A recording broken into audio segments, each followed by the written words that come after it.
kasih kami ucapkan kepada Bapak Kepala Sekolah, pada semua rekan-rekan dari SD 3 Pondok Nusanayo yang telah mendukung acara kita ini supaya menjadi sekolah yang terbaik. Salawat dan salam marilah sama-sama kita kirimkan kepada pimpinan umat Islam yakni Nabi Muhammad sallallahu alaihi wasallam. Allahumma shalli ala sayyidina Muhammad wa ala ali sayyidina Muhammad.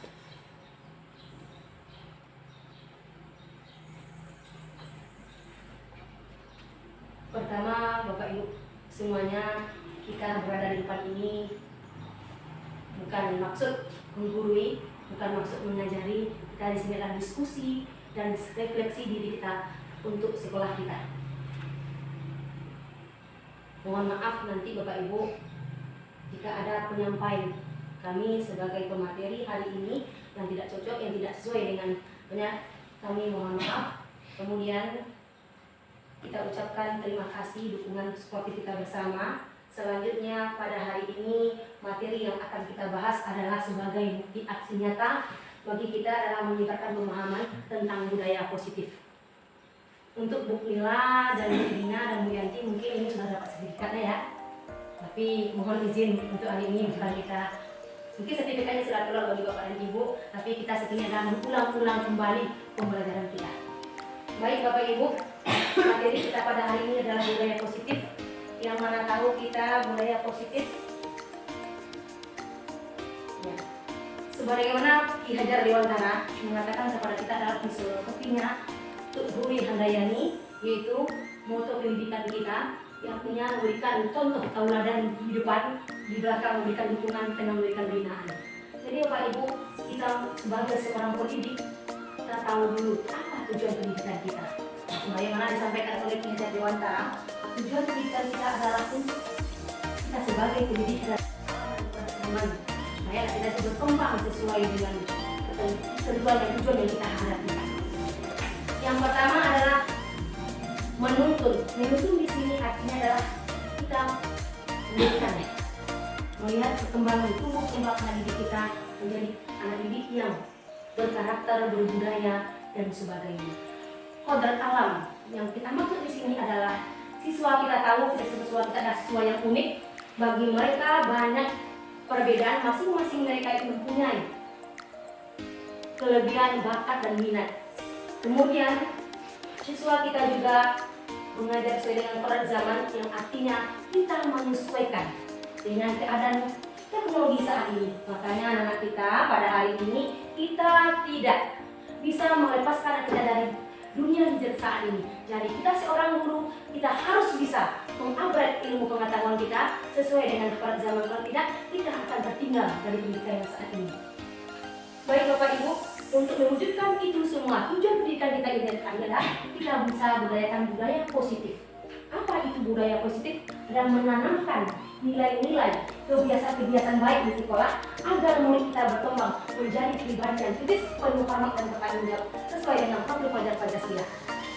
Ini Bapak Ibu, ini sudah kita lakukan semuanya. Namun sebagiannya perlu kita kembali berdiskusi, membudayakan kembali budaya positif.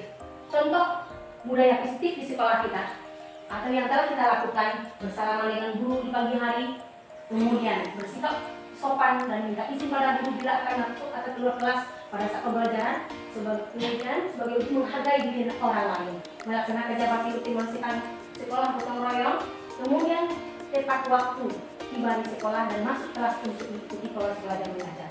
Kemudian kita mengadakan sholat zuhur, membawa pada tempatnya. Inilah contoh-contoh budaya positif yang telah kita lakukan. Ini terus kita kembangkan, semoga bisa menjadi sekolah aman dan nyaman bagi anak didik kita. Bapak Ibu, ini contoh budaya positif.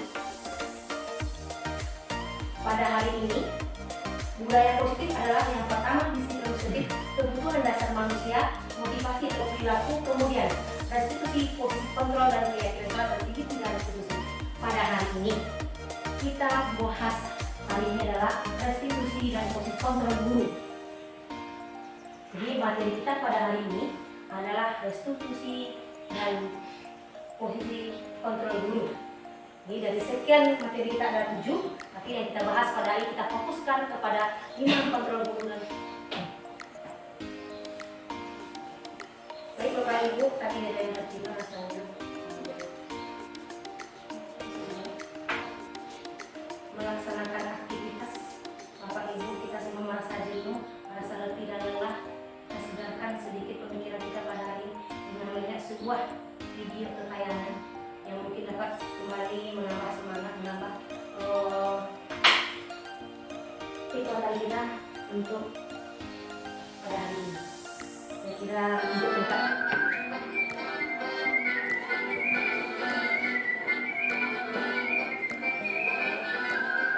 Ya, kita coba gambar. Kira-kira Bapak Ibu ini gambar apa? Ini ya, ini semua kita sepakat dengan ini.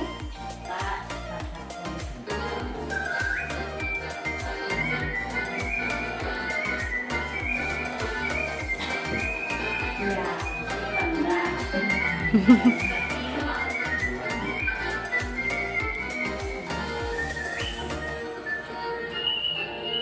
Bapak Ibu? Gajah. Gajah. Sepakat kita dengan gajah? Sepakat. Sepakat. Kita boleh kita lanjutkan. Kita betul gajah.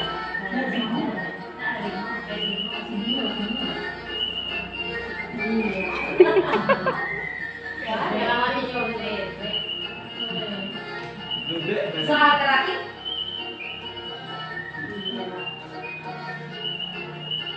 Orang tua yang senang tertawa. Kira-kira gambar apa? Kakek ke bawah. Nah, ini kakek kira apa? Hah? Kira kakek apa?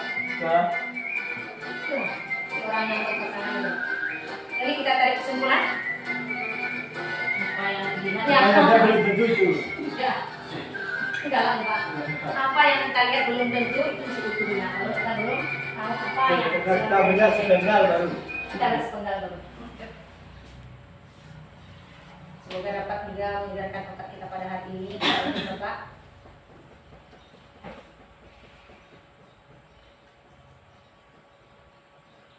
Ya. Ini posisi kontrol guru. Ada 5 posisi kontrol guru. Yang pertama, guru memposisikan dirinya sebagai penghukum, pembuat rasa bersalah, sebagai teman, pemantau dan manajer. Bagaimana pula kita mempraktekkan posisi guru kita sebagai guru, sebagai penghukum, sebagai pembuat masalah, teman dan pemantau dan manajer sebaik. Seterusnya, jadi ini ada 5.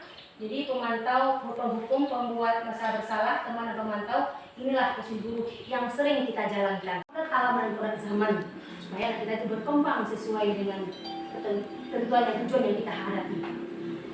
Yang pertama adalah menuntun. Menuntun di sini artinya adalah kita memberikan, melihat perkembangan tumbuh kembang anak didik kita menjadi anak didik yang zaman supaya kita itu berkembang sesuai dengan ketentuan dan tujuan yang kita hadapi.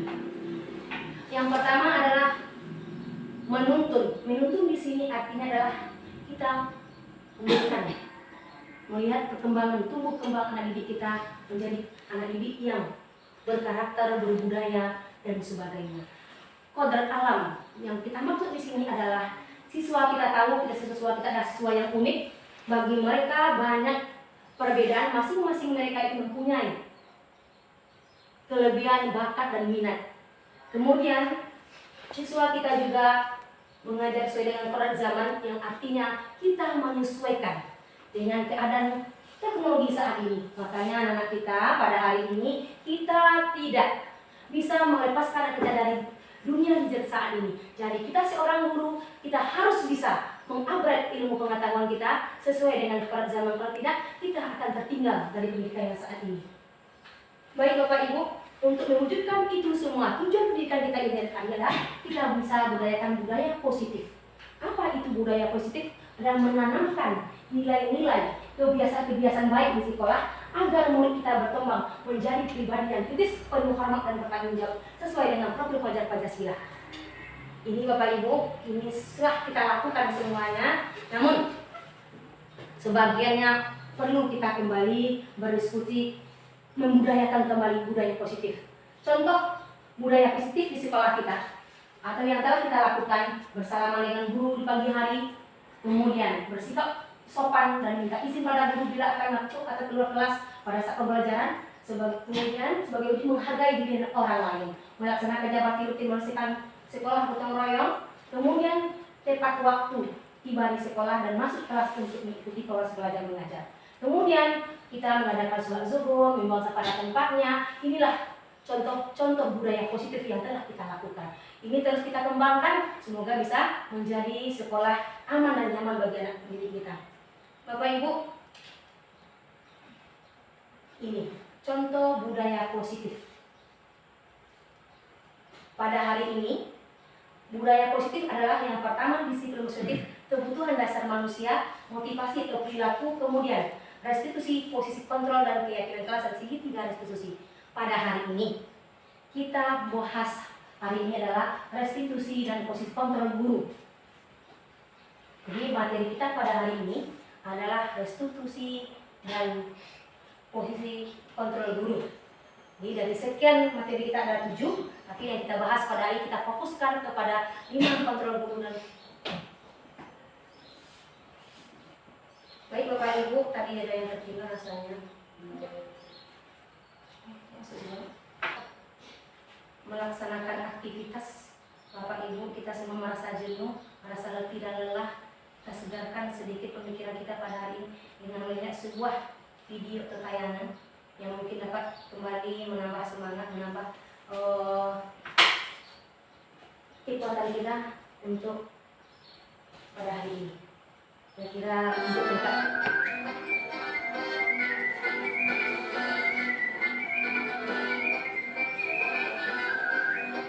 Ya, kita coba gambar.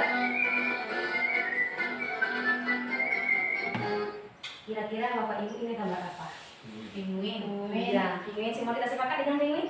Tak. Sepakat, boleh.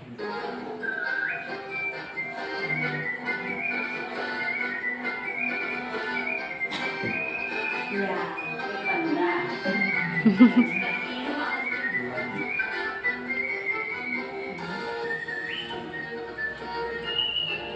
ini Bapak Ibu?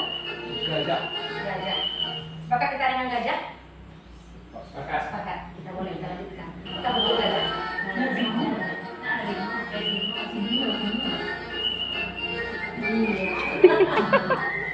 Ya, namanya juga betul. Duduk. Soal terakhir.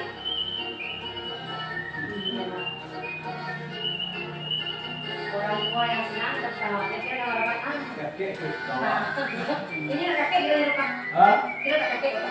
Ke? Orang yang berpasangan itu. Jadi kita tarik kesimpulan. Apa yang dilihat? Ya. Ada belum tentu. Ya. Enggak lah Pak. Apa yang kita lihat belum tentu itu disebut gurunya. Kalau kita belum tahu apa yang Kita melihat sepenggal baru. kita lihat sepenggal baru.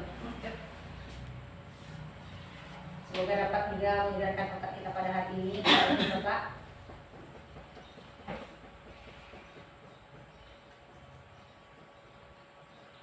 Ya. Ini posisi kontrol guru. Ada 5 posisi kontrol guru. Yang pertama, guru memposisikan dirinya sebagai penghukum, pembuat rasa bersalah, sebagai teman, pemantau dan manajer. Bagaimana pula kita mempraktekkan posisi guru kita sebagai guru, sebagai penghukum, sebagai pembuat masalah, teman dan pemantau dan manajer sebaik. Seterusnya, jadi ini ada 5. Jadi pemantau, penghukum, pembuat masalah bersalah, teman dan pemantau, inilah posisi guru yang sering kita jalankan. Namun kita perlu perbaharui kembali ilmu kita perbaharui kembali cara kita. Mungkin ada yang telah kita praktekkan tapi belum sesuai dengan caranya masing-masing. Di sini kita ambil dulu posisi yang pertama adalah posisi penghukum. Seorang posisi guru yang berada pada posisi penghukum bisa menggunakan hukuman fisik maupun verbal. Orang-orang yang dalam posisi penghukum senantiasa mengatakan bahwa sekolah memerlukan sistem alat untuk dapat menekan murid lebih dalam lagi. Jadi Bapak Ibu, ini posisi kita sebagai guru. Ini contohnya adalah guru yang menerapkan posisi penghukum akan berkata, patuhilah aturan sekolah. Awas, kamu selalu yang terjadi, selalu saja salah, selalu pasti dan yang terakhir sekali. Jadi inilah contoh-contoh kata-kata yang digunakan oleh guru yang menggunakan memposisikan dirinya sebagai penghukum. Kemudian pembelajaran kita akan berhasil dengan cara yang kita terapkan ini. Itu menurut kita. Kemudian penghukum ini nada bicaranya tinggi, bahasa tubuhnya, contohnya melotot, menunjuk, menghardik-hardik. Inilah posisi guru sebagai penghukum. Kemudian